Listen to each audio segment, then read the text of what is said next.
Top quality और consistent performance के लिए सिर्फ सिल्वर पंप नाम याद रखना।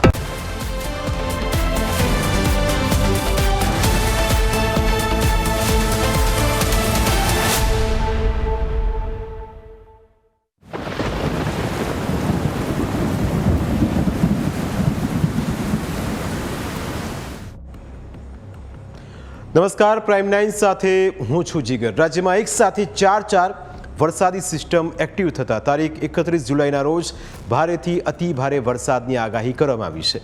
અમદાવાદ અને વડોદરા સહિત 13 જિલ્લામાં રેડ એલર્ટ આપી દેવામાં આવ્યું છે। એક સાથે આટલા બધા જિલ્લામાં રેડ એલર્ટ અપાયું હોવાથી તંત્રએ અગમચેતી દાખવીને કેટલાક મહત્વના પગલાં લીધા છે।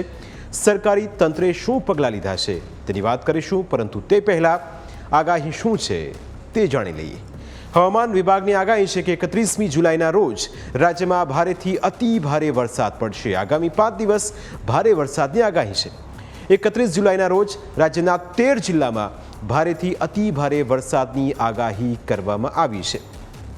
આ 13 જિલ્લામાં અમદાવાદ, આણંદ, છોટાઉદેપુરનો સમાવેશ થાય છે, જ્યારે વડોદરા, સુરત અને નવસારીમાં રેડ એલર્ટ આપવામાં આવ્યું છે। આ ઉપરાંત વલસાડ, તાપી, ડાંગ, ભરૂચ અને નર્મદામાં રેડ એલર્ટ અપાયું છે, જ્યારે બોટાદ, ભાવનગર, દમણ અને દાદરાનગર હવેલીમાં પણ રેડ એલર્ટ આપવામાં આવ્યું છે। આ તો વાત થઈ રેડ એલર્ટની, પરંતુ રાજ્યના કેટલાક જિલ્લામાં ઓરેન્જ એલર્ટ પણ અપાયું છે, એટલે કે ત્યાં અતિ ભારે વરસાદ પડવાની શક્યતા છે। આ જિલ્લામાં રાજકોટ, અમરેલી અને સુરેન્દ્રનગરનો સમાવેશ થાય છે। 31 જુલાઈ બાદ 1 ઓગસ્ટના રોજ પણ ભારેથી અતિ ભારે વરસાદ પડવાની આગાહી કરવામાં આવી છે। 1 ઓગસ્ટના રોજ અમદાવાદ, આણંદ, સુરેન્દ્રનગર અને રાજકોટમાં ભારેથી અતિ ભારે વરસાદને લઈને રેડ એલર્ટ જાહેર કરાયું છે, જ્યારે કચ્છ, વાવ, થરાદ, બનાસકાંઠા અને પાટણમાં ઓરેન્જ એલર્ટ અપાયું છે। આ ઉપરાંત મહેસાણા, સાબરકાંઠા, ગાંધીનગર અને અરવલ્લીમાં પણ ઓરેન્જ એલર્ટ અપાયું છે। તેવી જ રીતે મોરબી, બોટાદ, ભાવનગર અને ભરૂચમાં ભારે વરસાદને લઈને ઓરેન્જ એલર્ટ જાહેર કરવામાં આવ્યું છે। એટલે કે અમદાવાદ અને આણંદમાં 31 જુલાઈ અને 1 ઓગસ્ટ એમ 2 દિવસ રેડ એલર્ટ અપાયું છે, જેને પગલે તંત્રએ લોકોને સતર્ક રહેવા માટે અપીલ કરી છે, કારણ કે 40થી 60 કિલોમીટરની ઝડપે પવન ફૂંકાવાની સાથે અતિ ભારે વરસાદ પડવાનો છે, જેથી જાનમાલને કોઈ નુકસાન ન થાય તે માટેનો એક્શન પ્લાન તૈયાર કરવામાં આવ્યો છે। અમદાવાદની વાત કરીએ તો શાળા કોલેજોમાં રજા જાહેર કરી દેવાઈ છે। અમદાવાદમાં રેડ એલર્ટને પગલે 13,000 કર્મચારીઓ સ્ટેન્ડ 2 રહેશે। આ ઉપરાંત પાણીના નિકાલ માટે એએમસીની 590 ટીમો સજ્જ કરી દેવામાં આવી છે। તેના માટે શહેરમાં 245 સ્ટ્રોમ વોટર પંપ કાર્યરત કરવામાં આવ્યા છે। સ્વાભાવિક રીતે વરસાદ વધારે પડે તો વાસણા બેરેજમાં પાણીની આવકની જગ્યા હોવી જરૂરી છે, જેથી તેના 4 દરવાજા ખોલીને બેરેજનું લેવલ 123 ફૂટ કરાયું છે।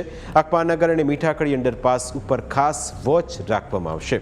વડોદરા અને દક્ષિણ ગુજરાતની વાત કરીએ તો તમામ શાળા કોલેજોમાં રજા જાહેર કરી દેવામાં આવી છે। વડોદરાની કાર્યરત કંપનીઓને વર્ક ફ્રોમ હોમની અપીલ કરવામાં આવી છે। આ ઉપરાંત રાજ્ય સ્તરને કઈ તૈયારીઓ કરાઈ છે તેની પણ વાત કરી લઈએ। સૌથી મોટી વાત એ છે કે મુખ્યમંત્રીના આદેશથી તમામ અધિકારીઓની રજા રદ કરી દેવાઈ છે। રાજ્યના તમામ કલેક્ટર્સને એલર્ટ રહેવા સૂચના આપવામાં આવી છે, જેથી તેઓ પરિસ્થિતિ મુજબ યોગ્ય પગલાં લઈ શકે। આ ઉપરાંત એનડીઆરએફ અને એસડીઆરએફની ટીમોને તૈનાત કરવામાં આવી છે, જેથી આપત્તિના સમયે બચાવ કાર્ય ઝડપથી કરી શકાય। જો ક્યાંય પૂર જેવી પરિસ્થિતિ પેદા થાય તો રેસ્ક્યુ માટે એરફોર્સના ચોપર પણ તૈયાર રાખવામાં આવ્યા છે। જો સ્થિતિ વધારે ગંભીર બને તો સંકટ સમય માટે આર્મીની કોલમ પણ સજ્જ રાખવામાં આવી છે। આ ઉપરાંત રાજ્યના નાગરિકોને આ આપત્તિમાં મદદ મળે રહે તે માટે રાજ્યમાં 24 કલાક કંટ્રોલ રૂમ કાર્યરત કરાયા છે। જે પ્રકારે આગાહી કરવામાં આવી છે તે રીતે લોકોએ પણ સાવચેત રહેવાની જરૂર છે।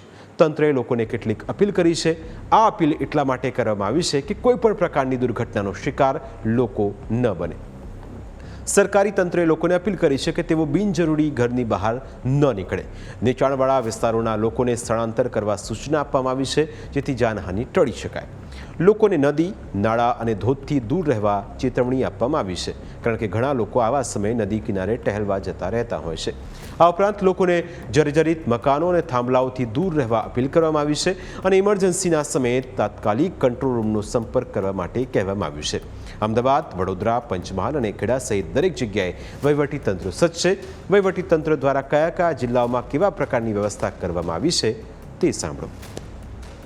અમદાવાદ શહેર એવું કદાચ હોઈ શકે કે બંને દિવસ જ્યાં અતિ ભારે વરસાદનું આગાહી જે છે એ રહેશે, જે સ્ટોર્મ વોટર અને કેચપીટ અને મેનહોલના જે કામદારો છે સ્ટેન્ડ ટુ એલર્ટ રહેવા માટે કહી દેવામાં આવ્યું છે.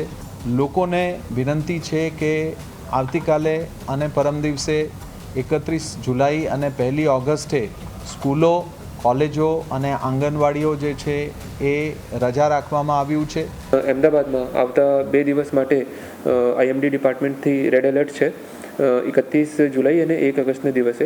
એના માટે તંત્રએ પૂરી તૈયારી કરી છે. અમે લોકો બધા જો કન્સર્ન સ્ટેક હોલ્ડર્સ છે, કન્સર્ન ડિપાર્ટમેન્ટ છે, એમના સાથે આજે પણ એક મિટિંગ થઈ હતી.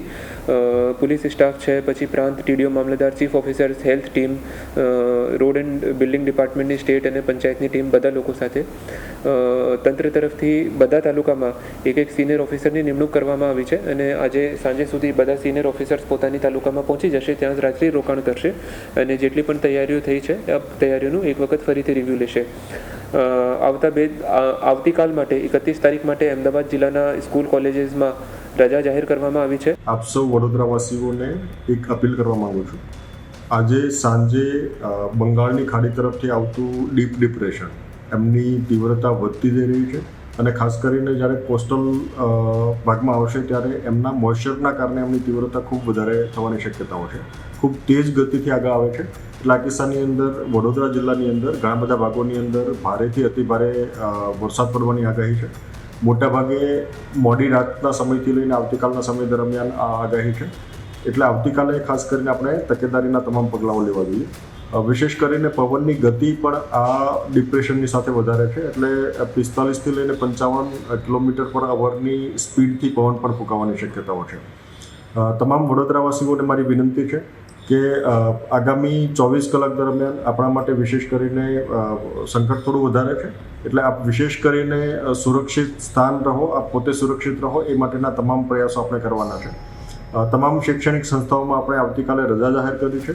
વિશેષ માહિતી પાવાગઢ માટે અમે એવું નક્કી કર્યું છે, આવતીકાલ અગર સવારે ભારે વરસાદ ચાલુ હશે તો સ્થાનિક જે તંત્ર છે એમને અમને સૂચના આપી છે કે અમારું જાહેરનામું તો સવારે 4 વાગ્યા સુધીનું છે, પરંતુ ભારે વરસાદ ચાલુ હોય તો પછી જે સ્ટેર છે જે છે એનું કમ્પ્લીટ જે સ્ટેર છે એને બંધ કરી દેશે અને જ્યારે સેફ લાગે કે પરિસ્થિતિ સામાન્ય થઈ ગઈ છે તો જ એને ચાલુ કરવામાં આવશે. તમામ મામલતદારશ્રીઓ અને ટીડીઓશ્રીને સૂચના આપી દેવામાં આવી છે કે જો શિફ્ટિંગનો પ્રશ્ન ઉપસ્થિત થાય તો જ્યાં શિફ્ટિંગ કરવાનું છે શેલ્ટર હાઉસ, શેલ્ટરનું જે જગ્યા છે તે નિયત કરી દેવામાં આવી છે.